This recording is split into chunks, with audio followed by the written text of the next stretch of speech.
It's going to look like for you. That is so tiny and so small. I'm going to, if you all want to come up close and look at this, you're welcome to. I don't think you can see it here. This is a snapshot of what I just showed you over here. So when you read this, you have something called a UPI, and we'll make sure you guys get the slides. It's called the Unique Product Index. It's a code of how you can track it. You can actually figure out what office this is coming from, digital, everything. And the people are so interested in how we do this, we just started doing it with the internet and showed them how to do it. This is the deal. Okay, so this is 2000.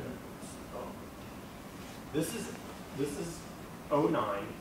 This is 010, and this is what's coming up in 11. I don't know why they didn't do it this way. So we get this indicator. This tells us the title. They only give 250 characters to describe it, which is really hard. I mean, you may get something like, we're going to do web management. Hope it's fun. I mean, it'll you get very little. And this is the big light bulb, is this DME, is the new money, Development Modernization Enhancement. So what I typically do when I'm doing a search after I've highlighted all the deals is when I do my search, I highlight in yellow this column right here. If there's zeros in here, it's probably already taken. What I'm looking for are those spots that have new money. And the really, really gold in this, if you can find it, if you can find a new program that has new money with no incumbent. That's the golden chalice we're all seeking in this.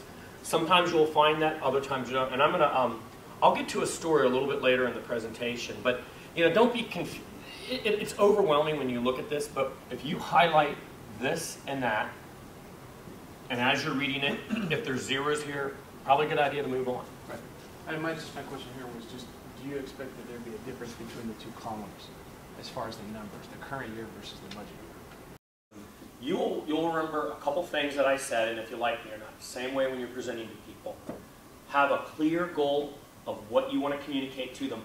The other thing that I've seen, a dreadful mistake that I've seen people make, is that if someone has an objection, smart people object. We're thinking through stuff. We want to know the angles. And you don't answer it. And I found this to be true. Techies travel in packs. There's usually 2 or 3 of them in a meeting. One of the things that can kill you is if you're sitting there with a senior person and he says something, you give an answer back, and you keep moving through. Stop and say, did I answer your objection okay? Look at the people he's brought in the room. Chances are, and when I worked for bosses, I would not want to embarrass them in a room, but after the meeting, we're walking down the hall, they went, Jimmy, what do you think about that guy? I'm like, that was a jerk. He didn't even ask about this, this, and that. I wouldn't deal with him, and you're out the door. The silent objector can also be your worst enemy in there. Make sure you are respectful and understand what each person does. Could be the difference between a deal or not. Your unsolicited proposal. Gain an understanding of the problem. I've equipped you all to understand how to find a problem. The other thing that you need to find out is, what is the cost associated with this problem? There's 2 savings that you can offer. There's A, with all the infrastructure management that you'll do, there's a savings for operational. But sometimes it's a man or woman hour savings, where you can say, right now this process is taking a human being 24 hours to do. If we implement this, it'll be this. I remember once in the early 90s, after we networked everything together, right about the end of it after Y2K, we started talking about this disconnected environment. I actually remember going down to the Air Force and looking at an application that they did where they would inspect B-1 bombers. And we were able to show them how we could do that smarter, better, quicker with a little PDA than doing it on a hard copy and typing it at the end of the day.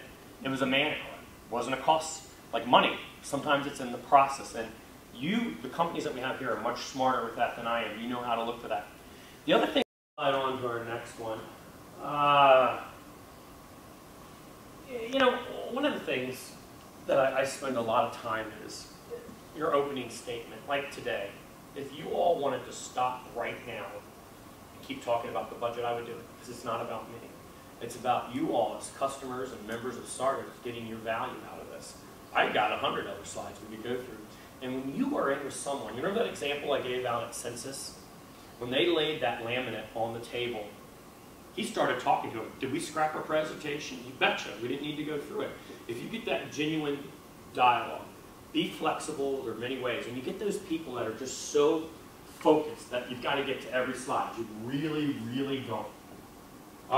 publisher looked at my book, he said, "You're the only human being that I ever know that told people how to make a cold call." And one of the objections that I've gotten in my classes when I teach it is people will go to me, "Baker, I bet you have a Rolodex and you just pick up the phone and call anyone." Well, about 30% of the time that's true. Most of the time, I'm working with people that were going in uncharted waters, and I've got to kick the doors down.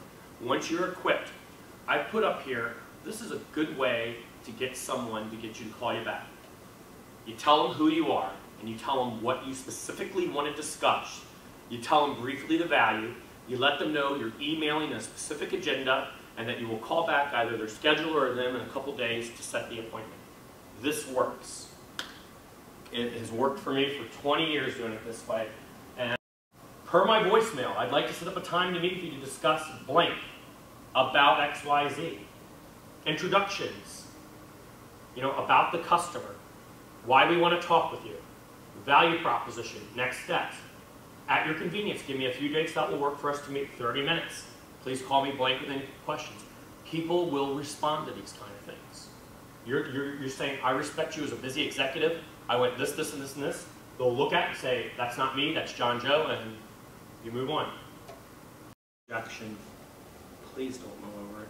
And if you don't know, one of the things that's been my saving grace is if I didn't know an answer, I would look at someone in the eyes and I'd say, "I'm sorry, I don't know the answer to that, but I'd like to be able to come back and provide you with something that would be adequate. May I do that and schedule it?" Don't be afraid to do those things. Don't be afraid of a boss that's going to go, "Oh, you didn't know." If you don't know the answer, don't worry about it. Get someone who does. But when people give you an objection, come back to them. Give them a claim, show them reasons why it is or it's not, and give them a warrant, a benefit. Always, always, always get concurrence before moving forward. If you don't answer someone's objection and you move forward, you could have lost the deal. I told you this story about the Canadian software company when we only had a minute, but make sure that your senior executives are prepared. If they go in with the normal schmo that they're used to doing, remember, senior executives a lot of times aren't on the front lines anymore. You need to appropriately say, if you're bringing a senior vice president, say, "Hey, Judy, listen, we're going to go in and talk to these guys. These are the problems. I put a one-page together for you. Could you reflect the thoughts about our company around these points? We'll appreciate it." Don't let them go in and interrupt, because we've all seen it. You get the person in there, they start tapping their ring, talking to that person, want to show everyone how good, and you lost the deal. You spent all this time working hard, and it got blown. Make sure they're prepared. Besides this one, it's no more than 7 slides. I've been